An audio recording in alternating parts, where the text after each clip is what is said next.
अब हम आप सब लोगों को जल संरक्षण के विषय में बताएंगे जो हमारे समझ से है। वैसे हमसे भी तो बहुत अच्छे अच्छे लोग हैं जो कि जल संरक्षण के विषय में बता रहे हैं और जानते भी हैं, लेकिन करते हैं कम। देखो, वैसे हम तो रमते राम एक साधु हैं, सखी साधु। हम तो करते कुछ नहीं और एक जगह हम रहते नहीं। हमारा काम है भ्रमण करते रहना, कभी यहाँ कभी वहाँ कभी वहाँ, एक जगह रहते नहीं हैं। हमारे पास वैसा कोई सामर्थ्य भी नहीं है, लेकिन हम सुझाव आप लोगों को देंगे, सरकार को सुझाव देंगे, समाज को सुझाव देंगे। अगर उस मार्ग से आप लोग चलो तो जल का संकट कम होगा। संकट पूर्ण रूप से तो ख़त्म नहीं होगा और आगे चल कर के भविष्य में ख़त्म हो भी जाएगा, लेकिन उस रास्ते से पूर्ण रूप से चलना पड़ेगा। देखो, पहला कार्य है वृक्षारोपण। इस समय वृक्षारोपण में पीपल का वृक्ष लगाने का समय आ चुका है बहुत ज़बरदस्त तरीक़ा से, कारण कि सभी ऑक्सीजन तो देते हैं सभी वृक्ष, लेकिन सबसे अधिक ऑक्सीजन देने वाला पीपल का वृक्ष है। इसीलिए पूज्य है और हिंदू के लिए नहीं सबके लिए है, कारण कि प्राणवायु देता है और ऑक्सीजन की कमी होती जा रही, कार्बन डाइऑक्साइड का मात्रा बढ़ता जा रहा है, इसलिए प्रदूषण बढ़ने का यही कारण है। और वृक्ष कई तरह से धरती का रक्षा करता है, वायुमंडल का रक्षा करता है, बहुत कुछ देता है वृक्ष। इसमें खाद्य पदार्थ, प्रोटीन, विटामिन पीपल का वृक्ष अधिक देता है। ऑक्सीजन के साथ साथ ऑक्सीजन तो देता ही है, 100% शुद्ध ऑक्सीजन देता है, 24 घंटों ऑक्सीजन देता है। पीपल का वृक्ष निरंतर ऑक्सीजन देता है। इसलिए हम ये कहेंगे सभी लोगों से अधिक आप लोग पीपल का वृक्ष लगाएं, पहली बात। दूसरी बात यह है कि जगह जगह जहाँ जहाँ नदी हो, सूखी नदियाँ पड़ी हुई है, बरसात का समय चल रहा है या आगे बरसात जब होगा तो उन नदियों में जगह जगह आप लोग बांध बनाए जा, ताकि जगह जगह थोड़ा थोड़ा पानी रुकता रहे और जो पानी बह कर के बाहर निकल जाए उससे, बांध से, उसके लिए क्या आप लोग करें कि उस पानी को नदी के अंदर बोरिंग कराएं। हर जगह जहाँ से जहाँ जितना से अधिक हो सके बोरिंग करा करके, जितना से अधिक इंच का बोरिंग हो, 8 इंची, 10 इंची, 12 इंची, 16 इंची का बोरिंग करके, 20 इंची का बोरिंग करके जल को नदी में डालने का आप लोग कार्य करें।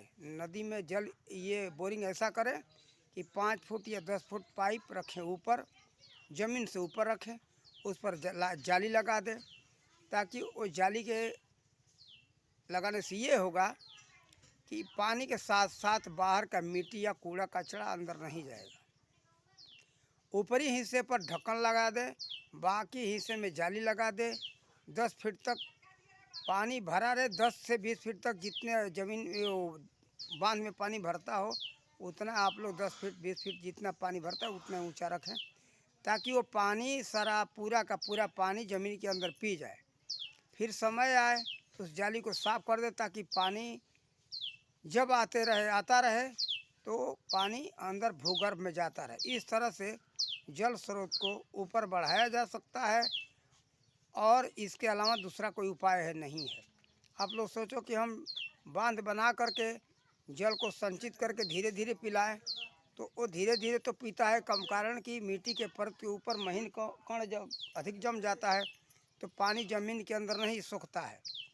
इसलिए जगह जगह बोरिंग कर देने से सीधा वो पाइप के माध्यम से ज़मीन में पानी चला जाएगा, तो ज़मीन का जल स्तर अधिक ऊंचा बढ़ जाएगा धीरे धीरे। ये कार्य पूरे भारतवर्ष में जो है हर जगह करना पड़ेगा। हमने आज से करीब 25 साल पहले राजस्थान के जयपुर ज़िले में बस्ती तहसील में रहते थे, एक मोहनपुरा गांव में। वहाँ पर हमने देखा था 1995-96 का बात है, 94 में, 95-96 में हम वहाँ रहे तो हमने देखा था कि जिस कुएं में 20 फीट नीचे पानी था वह कुआं सूख गया। इस समय पता चल रहा है कि वहाँ 500 फीट नीचे पानी चला गया है।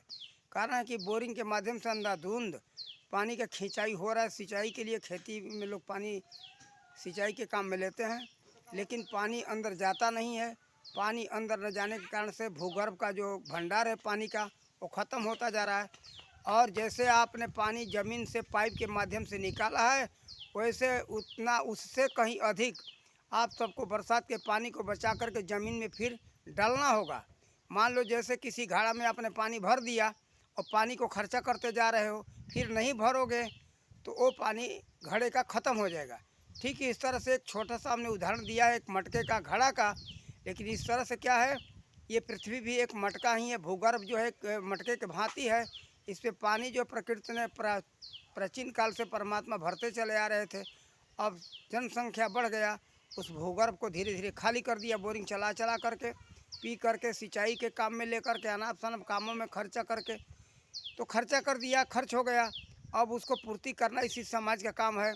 खर्चा करने तक ही मत रखो कि खर्चा करते रहो, भंडार में नहीं भरोगे तो भंडार खाली हो जाएगा।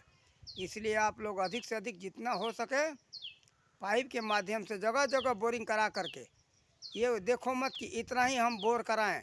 जितना सरकार से बने, जितना हमारे समाज से बने, वो कार्य करे। देखो सारा काम ये सरकार के ऊपर नहीं होता। सरकार कौन है? ये सामाजिक सरकार है। सरकार को आप लोग बनाते हो, ये समाज ही सरकार को बनाता है। तो समाज से हम ये कहेंगे कि देखो अपने अंदर संकीर्णता छोड़ो और सरकार के ऊपर निर्भर मत रहो, आत्म स्वावलंबी बनो, स्वयं उस कार्य को करो। आज से करीब करीब हम 40-50 वर्ष पहले हमने देखा था बचपन में कि समाज सरकार के भरोसे नहीं था। अब तो हमारा समाज जो है बिल्कुल सरकार के भरोसे हो चुका है। सरकार जो बनाता है ये समाज ये भी कर रहा है, उसको ख़राब कर रहा है। पहले हमने रोड को देखा था कि रोड टूट गया तो उस रोड के किनारे जिसका खेत होता था वो रोड के मरम्मत का काम मिट्टी से कर देता था, ताकि कहीं एक्सीडेंट ना हो, कोई दुर्घटना ना हो, ताकि लोगों का हानि पहुंचे। अब तो ये केवल स्वार्थ हो गया कि ये इससे मतलब निकालो, ठोकर मारो। ये स्वार्थ ने समाज को बर्बाद कर दिया है। इसलिए आप लोग क्या करो कि परस्वार्थी बनो। आप परस्वार्थ में आपका भी भला होगा। आप दूसरे का भला करोगे तो आपका परमात्मा भला करेंगे। ये लोग सोचते हैं कि परमार्थ का समय चला गया, परमार्थ का समय चला नहीं गया। ये कारण से ही परमार्थियों का संख्या ख़त्म होता जा रहा है। जो दूसरे का भला करता है उसका भगवान भला करते हैं। जो दूसरे का भला करता है ना, उसका समाज के लोग सोचते हैं कि इसका भला करो। एक उदाहरण में दे दें, जैसे कोई व्यक्ति दान करता है ना, तो पड़ोस पड़ोस वाले, दूर के लोग वाले, कोई भी देखता है तो कहता है कि अमुक व्यक्ति तो दानी है भाई, इसको हमें भी दान देना चाहिए।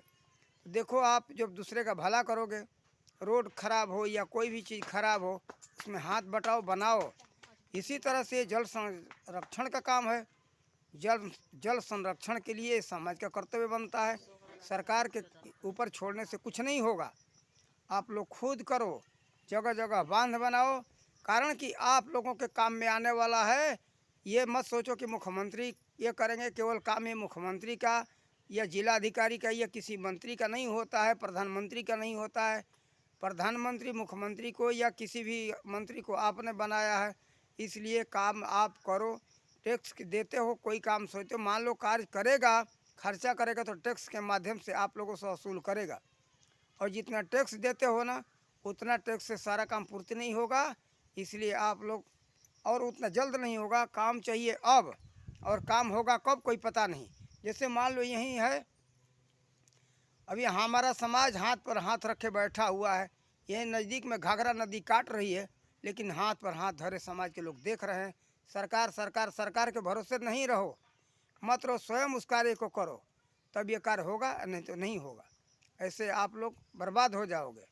अभी हम इसके विषय में हम यही कहेंगे, आप लोग सभी कार्य को अपने हाथों में लो, अधिक से अधिक कार्य करो, सरकार से कम आशा रखो, स्वयं आप करो।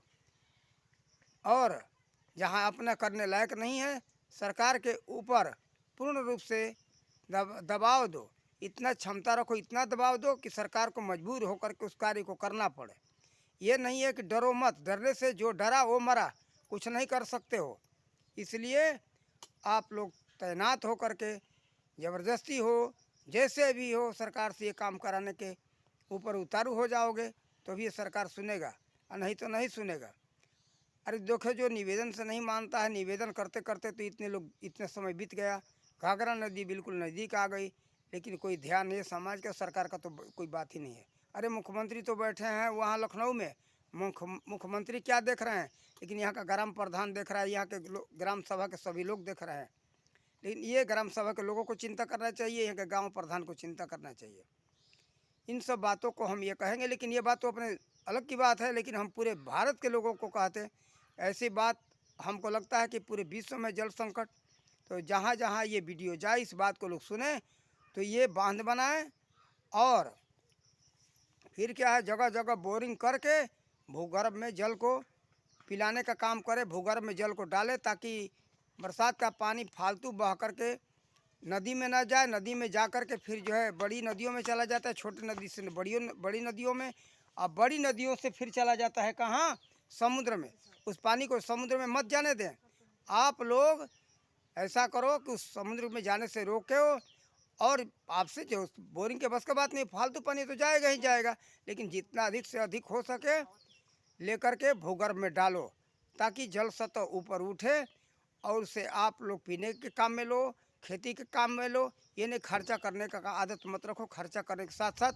और इस साथ एक बात और भी सुझाव दें, कि जहाँ जहाँ हमारे किसान भाई बोरिंग लगा रखे हैं ना खेतों में, इसमें भी कुछ पाइप जो है 5 फीट या 10 फीट खोद करके जाली लगाओ, और बरसात के समय में खेतों में जो पानी भर जाता है कुआं जैसा बना दो, ताकि वो पानी कुएं के माध्यम से उसमें चला जाए। फिर कुआं वो बराबर के लिए रखो। फिर जो है अगर आपको बोरिंग चलाना है तो वो जाली को खोल करके फिर उसमें पाइप लगा दो और बोरिंग चला करके पानी ले लो।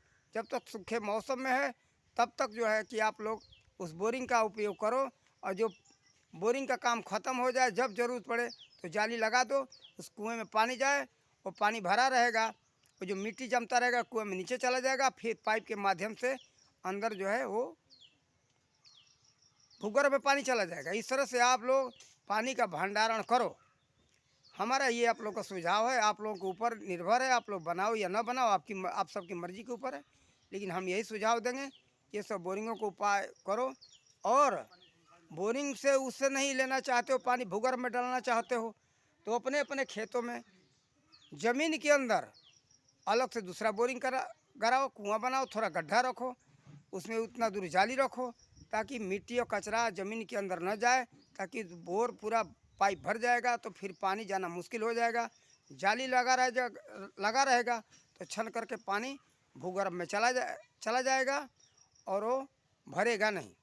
इस तरह से आप लोग अधिक से अधिक, देहात के लोग जहाँ समतल ज़मीन है, खेतों में पानी भर जाता है, अधिक से अधिक होता है या नाले में जा रहा है, नाले के पानी को नदियों में मत जाने दो, वो नाले का पानी डालो भूगर्भ में जाए, बर्बाद मत करो। और उत्तर प्रदेश के कुछ हिस्सा में तो जैसे कि यहाँ घाघरा है, गंगा है, जहाँ सरदा नदी भरी, वहाँ तो भूगर्भ में पानी की कमी नहीं है, लेकिन यहाँ से दूर चले जाओ, कानपुर चले जाओ, मथुरा चले जाओ, वहाँ भूगर्भ में पानी दूर भाग गया, बिहार में पानी बहुत दूर चला गया। तो वहाँ के लोग हों चाहे जहाँ पानी की कमी है, मध्य प्रदेश है, राजस्थान है, पंजाब है, हरियाणा है, वहाँ थोड़ा थोड़ा तो पानी अभी सतह है, ज़मीन ऊँचा है, कारण कि वहाँ नदियाँ हैं, नज़दीक हिमालय है।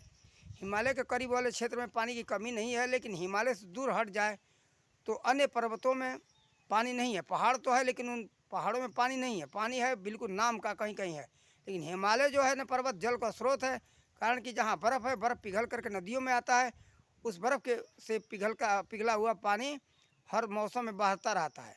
इस समय तो बरसात का पानी आ रहा है, और जब बर्फ़ बन जाता है तो वही नदियाँ जो चलती है ना, जो पानी आप लोग देखते हो, हिमालय जल का स्रोत है, उस पर बर्फ़ रहता है, बर्फ़ पिघल करके नदियों में आता रहता है, बहता हुआ पानी कहीं भूगर्भ से नीचे से नहीं आता है, भूगर्भ से आता है कम, बिल्कुल 10%, 90% पानी जल का जो आता है ना, जो पानी देख रहे हो, जल देख रहे हो नदियों में, ये सब बर्फ़ पिघला हुआ पानी है। तो ये हम कहेंगे कि हिमालय से जो दूर हट कर के लोग हैं वो यही पद्धति अपनाएं, बांध बनाएं, बोरिंग लगाएं, बोरिंग लगा करके भूगर्भ में पानी डालें, जल का भंडारण बनाएं। जल का भंडारण बनाएंगे आप लोग तो आप लोग सुख में रहोगे, खेती भी करोगे, जानवर को पिलाओगे, खुद पियोगे, जो भी काम में लेना चाहो पानी ले सकते हो। भंडार ख़त्म हो रहा है तो भंडार के लिए आप लोगों को यही व्यवस्था करना होगा। हो सकता है आप लोग के दिमाग में और कोई उपाय हो तो आप लोग अन्य उपाय कर सकते हो, हमें भी कहो, अगर समझ में आएगा कोई दूसरा उपाय सुझाव तो आप लोगों को देंगे। लेकिन हमारे दिमाग में 1 साल से चल रहा था, एक हम आप बहुत दुर्भाग्य की बात हम बताएं। हम अगले साल हम भावनगर ज़िले में रहते थे। भावनगर शहर में एक मीडिया के पास जा कर के हमने ये सुझाव दिया कि हम जल संरक्षण के लिए एक उपाय हमने सोचा है, उसके विषय में थोड़ा हमको समय दो, हम विचार रखेंगे, उसको रिकॉर्डिंग करके टीवी चैनल पर दिखाओ। तो वो दुष्ट विचार का व्यक्ति क्या कहता है कि क्या आप अपने को प्रसिद्ध करना चाहते हो, हाईलाइट बनाना चाहते हो?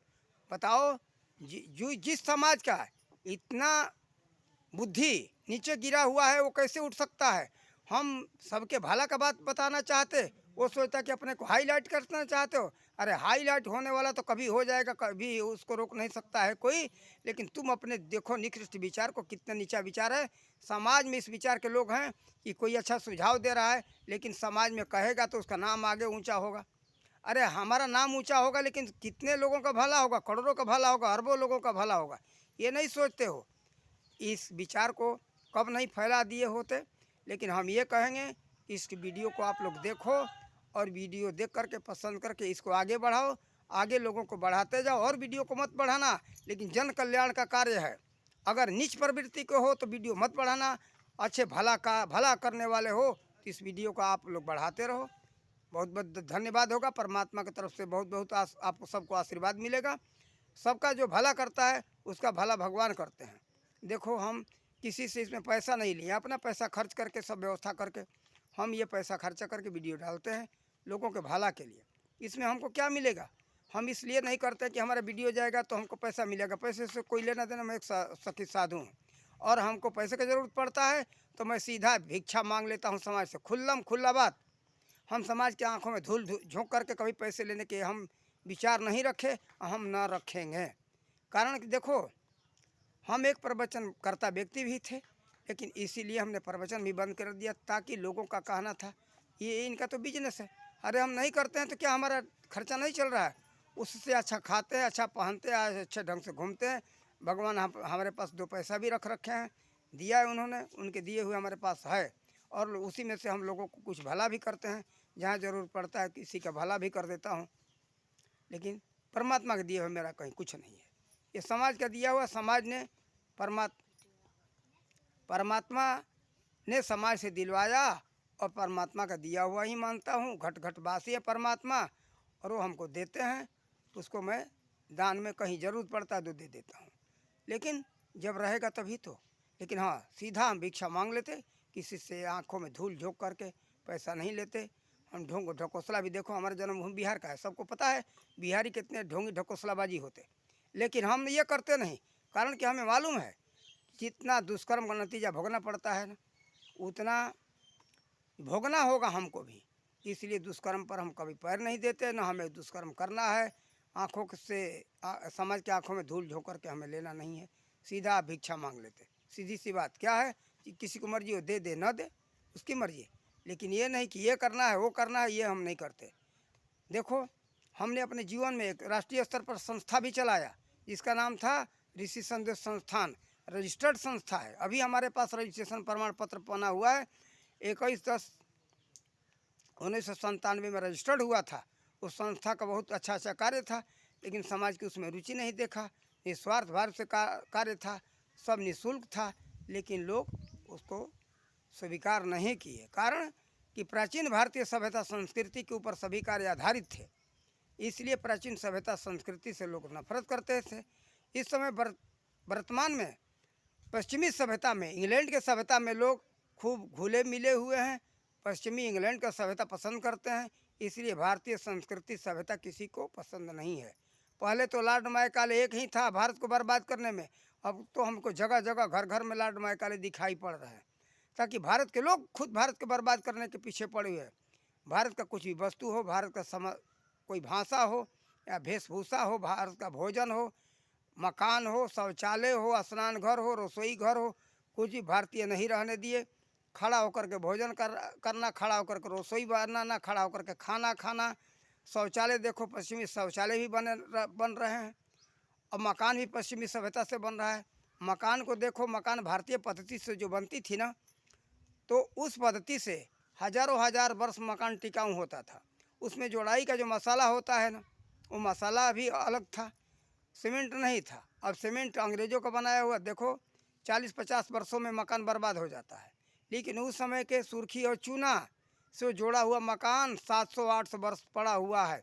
उस समय का सुर्खी चूना से बड़ा बनाया हुआ अंग्रेज़ों का जो सामान है, भारत में आप लोगों को कहीं कहीं देखने को मिलता होगा।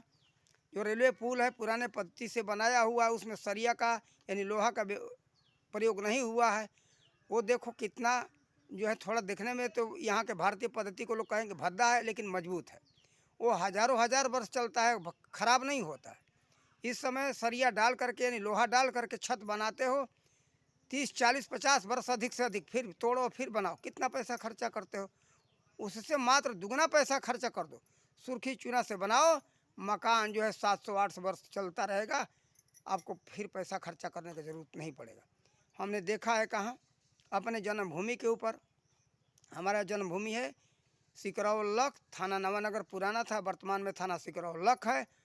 वहाँ पर एक ठोरा नदी है, ठोरा नदी के अंदर पुल बना हुआ है, पुल के ऊपर नहर बह रहा है, बड़ी नहर, जिसमें 1000 मन वाली नाव चलती थी। 1000 मन यानी उस नाव में लादा जाता था, वो नाव वहाँ चलता रहता था। लेकिन अब तो कम हो गया, जल स्तर, पानी आता ही नहीं उतना, नदी नहर भर गया। वो नहर जो है, नहर के नीचे पुल है, उसमें नदी बहती है, लेकिन वो बहुत मजबूत बना हुआ है।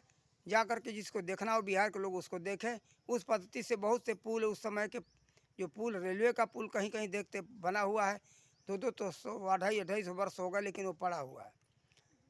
तो देखो उस पद्धति से जो भारतीय पद्धति है ना, सब मजबूत है, अच्छा है। और हम अब यहीं अपने वाणी का विराम देंगे और आप लोगों से यही कहेंगे कि प्राचीन पद्धति को अपनाओ, और ये जल संरक्षण वाला पद्धति है ना, आप सबको अच्छा लगे तो इसको अपनाओ, भूगर्भ में जल भरो और जल से लाभ उठाओ। जय भारत, जय भारत माता की जय।